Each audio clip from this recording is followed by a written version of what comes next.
Hello student, આજે આપણે ભણીશું TDEP transmission distribution of electrical power.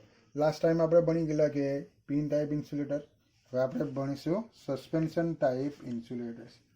તો પિન ટાઈપ ઇન્સ્યુલેટર આપણે જોઈએ તો એ 33 kV બરાબર સુધી વોલ્ટેજ સહન કરી શકે. અને ડિઝાઇન આપણે જોઈએ તો એ 66 kV સુધી આપણે બનાવી શકીએ. બરાબર, તો પિન ટાઈપ ઇન્સ્યુલેટરની વાત છે. બરાબર, એ 33 kV સુધીના મળે અને ડિઝાઇન આપણે જોઈએ તો 66 kV સુધી એના બનાવી શકીએ. પરંતુ એ હાઈ વોલ્ટેજ આજે 66 kV પર છે એ કેવો બનશે? બલ્કી બનશે, જે પિન ટાઈપ ઇન્સ્યુલેટર છે તે. સો it becomes ineffective as the insulator becomes useless when it gets punctured or mechanically damaged. બરાબર, તો જ્યારે એ યુઝલેસ બને છે ક્યારે કે જે મિકેનિકલી ડેમેજ થાય અથવા તો પંક્ચર થાય ત્યારે આજે જે પિન ટાઈપ ઇન્સ્યુલેટર છે એ શું બનશે? યુઝલેસ. બરાબર, યુઝ વગરનો બનશે. વાઇલ આપણે જોઈએ તો સસ્પેન્શન ટાઈપ પ્રકારનો ઇન્સ્યુલેટર છે, એટલે આ પ્રકારનું ઇન્સ્યુલેટર છે તે એની અંદર ડિસ્ક હોય. બરાબર, ડિફરન્ટ ટાઈપ્સ ઓફ ડિસ્ક હોય. બરાબર, depending upon the system voltage. System voltage પર ડિપેન્ડ કરે આ એક ડિસ્ક. બરાબર, આ રીતના ડિસ્ક હોય. બરાબર, તો the required number of disc are use. બરાબર, and the string is prepared. તો જેટલા વોલ્ટેજ હોય તે તેટલા પ્રકારની, એટલે એક ડિસ્ક પછી બીજી ડિસ્ક, જેમ જેમ ડિસ્ક આપણે વધારીશું તેમ તેમ એને જે વોલ્ટેજ પણ એ સહન કરવાના, જે સસ્પેન્શન ટાઈપ પ્રકારના જે ઇન્સ્યુલેટર છે એ વોલ્ટેજ પણ વધારે સહન કરી શકશે. બરાબર, અથવા તો કેરી કરી શકશે. જેટલી ડિસ્ક આપણે વધારે ગોઠવીશું તેટલા એ વધારે વોલ્ટેજને ટ્રાવેલ કરાવશે. બરાબર, એટલે લઈ જશે. બરાબર, પછી આ રીતના સ્ટ્રિંગ બનાવવામાં આવશે. તો વેન કોઈ પણ એક ડિસ્ક જો ડેમેજ થઈ જાય, બરાબર, તો આખા સ્ટ્રિંગને આપણે બદલવાની રહેતી નથી. પરંતુ જે આપણે ડેમેજ છે, દાખલા કે આપણે આ ડેમેજ છે તો એને બદલી નાખવાની. બરાબર, બીજી બધી સેમ હશે. એટલે જે ડેમેજ હોય તેને છૂટી કરીને પછી એની જગ્યા પર રિપ્લેસ કરીને બીજી નવી મૂકવાની. બરાબર, એટલે આખા આપણે ઇન્સ્યુલેટર આપણું બગડતું નથી. ખાલી જે ભાગ ડેમેજ થયો તેને કાઢીને એ પાર્ટ્સ આપણે પાછો રિપ્લેસ કરવામાં આવે છે. બરાબર, પછી ફિગર આપણે જોઈએ તો બે ડિસ્કની બનેલી છે, ડિસ્ક નંબર 1 અને ડિસ્ક નંબર 2. બરાબર, તો cement cap type suspension type insulator આપણે જોઈએ તો આ રીતના છે. સિમેન્ટ, બરાબર, સિમેન્ટથી એકબીજા સાથે ચોંટાડેલી હોય છે.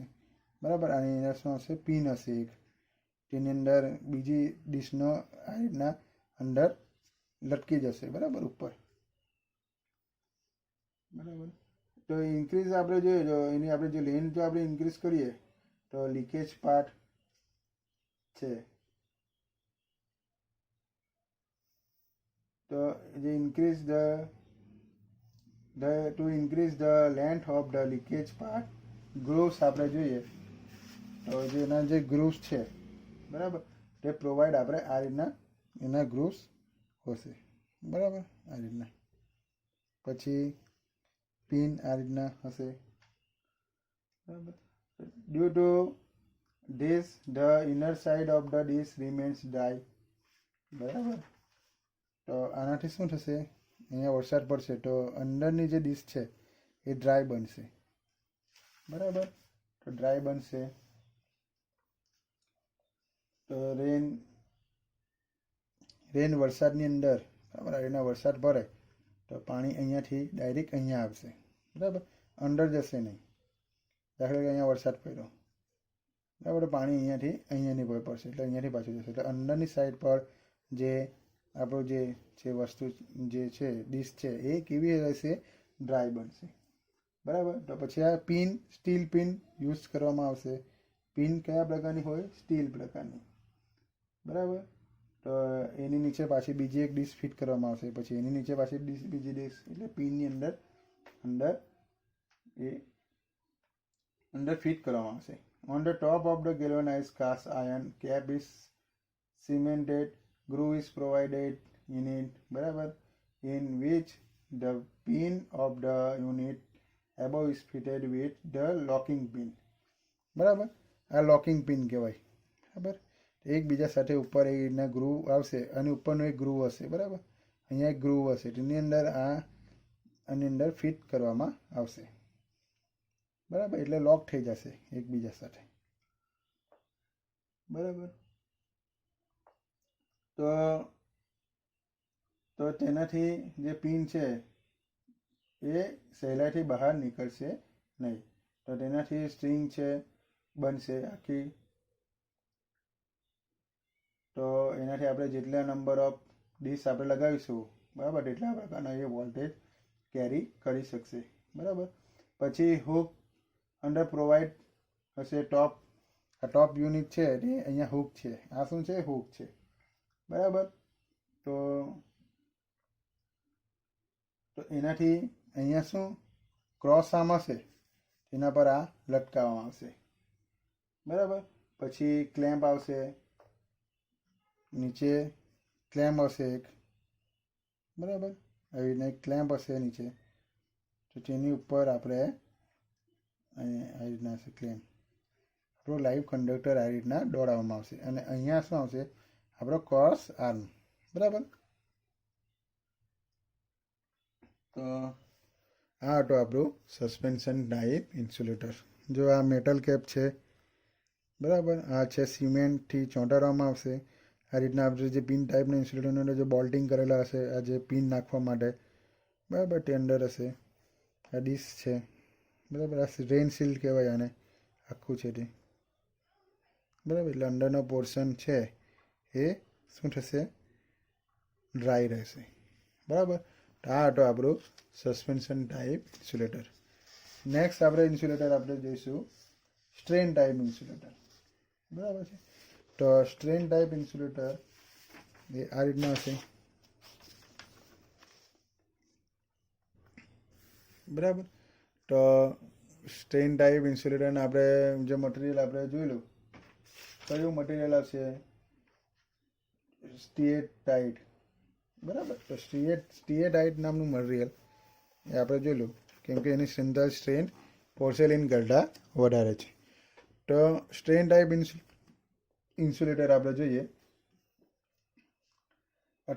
જ્યારે સ્ટ્રેટ રન હોય, બરાબર, of the line, બરાબર, string is in the intermediate pole remains in the vertical plane as the tension in the conductors on the opposite direction are equal and there is tension due to the weight of the conductor only, બરાબર. તો આપણે જોઈએ તો જ્યારે આ cross આમ છે, બરાબર, જ્યારે પણ આપણે જોઈએ તો જે ટ્રાન્સમિશન લાઇન છે, બરાબર, ટ્રાન્સમિશન લાઇન જે સીધી હોય, બરાબર, સીધી રાખવામાં આવે, બરાબર, ત્યારે આપણે જોઈએ તો જે અહીંયાનું જે ટેન્સાઇલ સ્ટ્રેન્થ હોય, બરાબર, તો અહીંયા જે ટેન્શન હોય, બરાબર, તે અહીંયા વધારે હોય છે, બરાબર. તો ઓપોઝાઇટ ડાયરેક્શનની અંદર અહીંયા આપણે બાંધીને રાખવું પડે એને, બરાબર.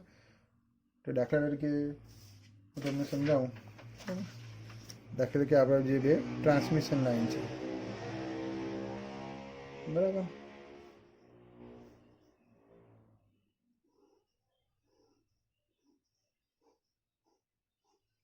ફિગર આ આપણી ટ્રાન્સમિશન લાઇન છે, બરાબર.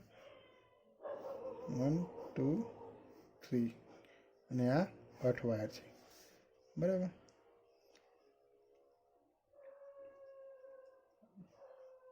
તો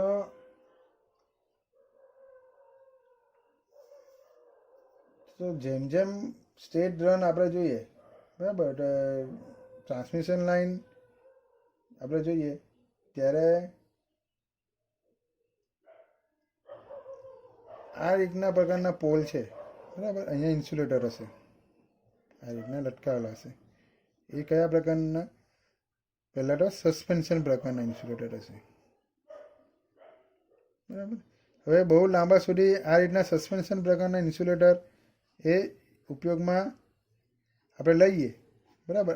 આ કંડક્ટર છે, આ રીતના કંડક્ટર પાસ થાય છે, બરાબર. આ રીતના આપણો કંડક્ટર છે સપોઝ, લાંબા અંતર સુધી આપણે જોઈએ તો આની ઉપર આપણે જોઈએ તો સસ્પેન્શન પ્રકારના ઇન્સ્યુલેટર પર શું પડશે?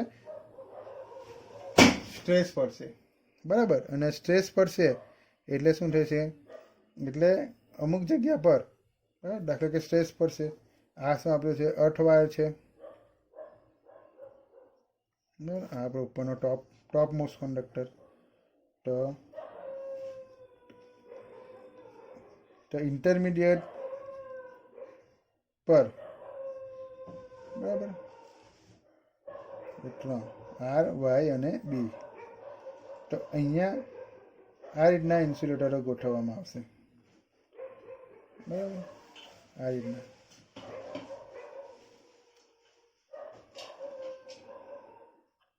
બરાબર. તો આ રીતના કનેક્શન હશે ઇન્ટરમીડિયેટ પર. તો આ સ્ટ્રેન પ્રકારના ઇન્સ્યુલેટર હશે અહીંયા.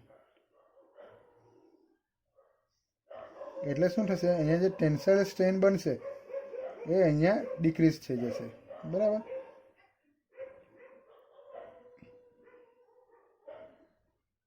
તો હવે ફિગર જરાક એવી જ છે એ સમજવા માટે બરાબર. તો આ રીતના હશે. પછી અહીંયાથી પાછું નેક્સ્ટ બરાબર. ત્યારે તો ઇન્ટરમીડિયેટ પોલ પર બરાબર તો વર્ટિકલ પ્લેનના બનાવવામાં આવશે આ રીતના. આ વર્ટિકલના છે, આ હોરિઝોન્ટલી છે બરાબર. તો એનાથી ટેન્શન રિડ્યુસ કરવામાં આવે છે બરાબર. કેમ કે કંડક્ટરના વેટને કારણે જ્યારે જે લાઈન છે આપણી ટ્રાન્સમિશન લાઈન એ શાર્પ ટર્ન લે, શાર્પ ટર્ન એટલે આ રીતના બરાબર, રાઉન્ડ ટર્ન્સ.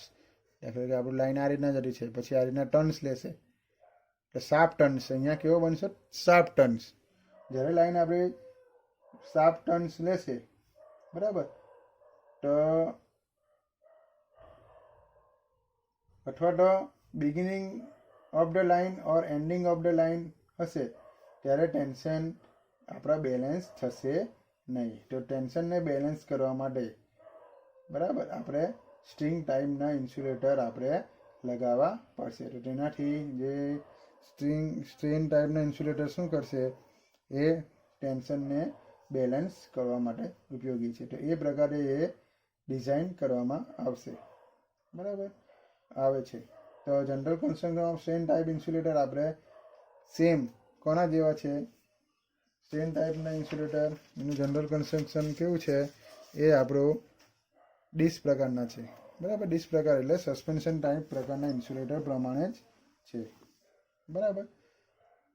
તો પણ આ ડિઝાઇન હાઈ સ્ટ્રેન માટે ડિઝાઇન કરવામાં આવે છે બરાબર. તો એનો જે સ્કેચ છે તે આ પ્રકારે છે. તો ઇન્ક્રીઝ ધ સ્ટ્રેનને ઇન્ક્રીઝ કરવા માટે 2 સ્ટ્રિંગ આર જોઇન્ટેડ ઇન પેરેલલ. મેં તમને કીધું તે પ્રમાણે 2 પેરેલલમાં સ્ટ્રિંગને જોઈન્ટ કરવામાં આવશે બરાબર. અને axis of the strain type insulator A horizontal direction છે બરાબર. તો સ્ટ્રેન ટાઈપ ઇન્સ્યુલેટરની ડાયરેક્શન હોરિઝોન્ટલ, જ્યારે સસ્પેન્શન ટાઈપની એક્સિસ એ વર્ટિકલ હશે બરાબર છે. તો આ બંનેનો ડિફરન્સ આ છે બરાબર છે. તો આપણે જોઈએ તો આ પ્રકારે જ છે સેમ, પણ આની એક્સિસ કેવી છે, વર્ટિકલ છે, અને આની એક્સિસ કેવી છે, હોરિઝોન્ટલ.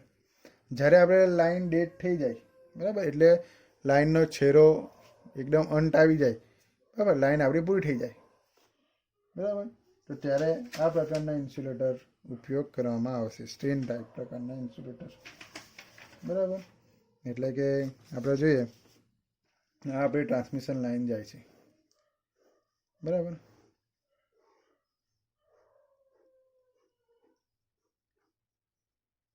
અર્થ વાયર છે, ક્રોસ આર્મ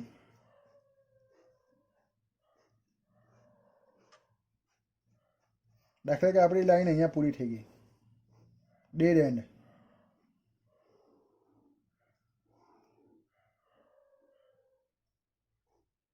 ડેડ એન્ડ એટલે પૂરી થઈ ગઈ બરાબર. ત્યારે શું કરવામાં આવે, આ અર્થ વાયર આ રીતના જોઈન્ટ કરી લાગે બરાબર. તો આ ક્રોસ આર્મ હશે આ રીતના રેસ બરાબર. અહીંયા ઇન્સ્યુલેટર લગાવવામાં આવશે આ રીતના ઇન્સ્યુલેટર હશે.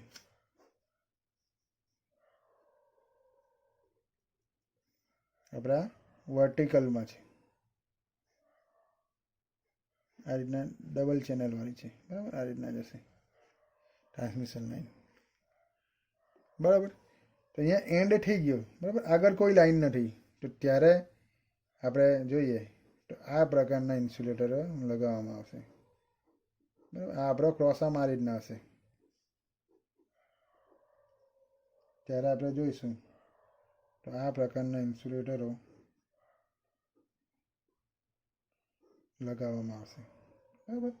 એક પ્રકારના સસ્પેન્શન પ્રકારના ઇન્સ્યુલેટર જ છે, પરંતુ આની ટેન્સાઇલ સ્ટ્રેન કેવી છે, જે સસ્પેન્શન પ્રકારના ઇન્સ્યુલેટર છે તેની કરતાં હાઈ છે.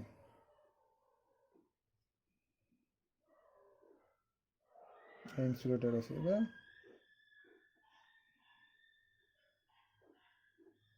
સોરી, જે ફિગર આ રીતના રફલી બનાવું છું, બરાબર. તો અહીંયાથી આ રીતના જોઈન્ટ કરવામાં આવે, ડેડ એન્ડ, બરાબર. ખેંચીને ટાઈટ, એની ટેન્સાઇલ સ્ટ્રેન એકદમ વધારે હશે, બરાબર. Dead end, at the dead end. તો આ છે, આ પ્રકારના ઇન્સ્યુલેટરો એ સ્ટ્રેન પ્રકારના ઇન્સ્યુલેટરો કહેવામાં આવે છે. તો આ હતું આપણું સ્ટ્રેન ટાઈપ ઇન્સ્યુલેટર. નેક્સ્ટ લેક્ચરની અંદર આપણે ભણીશું સેકલ પ્રકારના ઇન્સ્યુલેટર. Thank you.